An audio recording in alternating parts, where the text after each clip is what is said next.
David, is it reasonable to imagine we could someday make ourselves immortal? Oh, yes.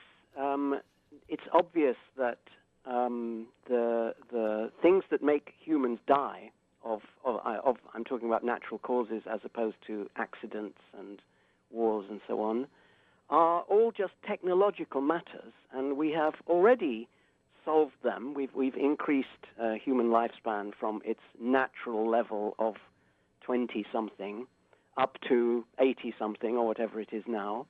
And we know that death is caused by certain organic processes in the body, which in principle can be engineered away. So, I talk in the book about things like travel into intergalactic space, which will no doubt not happen for thousands of years yet, but it would be very surprising if death in that sense were not conquered in the next few centuries. Well, if you think about it, I mean, ideas already have the potential to outlast the brains and bodies that conceive them. Do we need human bodies to be fully human, or would preservation of the contents of our brains be close enough? Yes, there are several different strands of technology that might eventually lead to the effective end of individual people's deaths, such as uploading minds into computers and so on.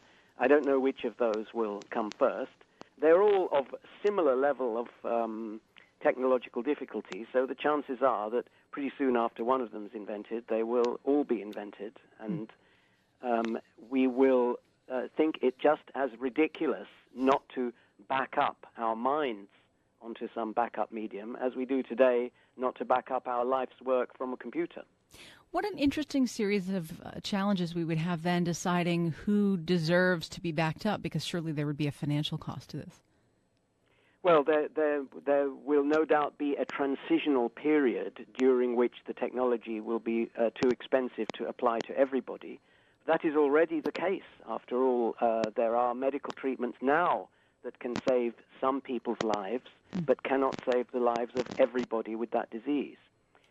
So we have institutions in place that can take care of that situation. But it will only be temporary, because one of the things that I elaborate in some detail in my book is that the progress always consists of alternating phases.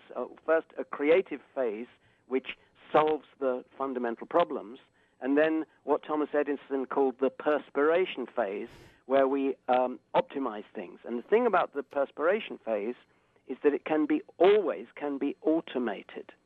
And once something is automated, its cost goes down to zero, because the only thing that ultimately costs anything is human attention and creativity. So soon after the technology is available, it will become cheaper, and eventually will become just as much taken for granted as a supply of fresh drinking water.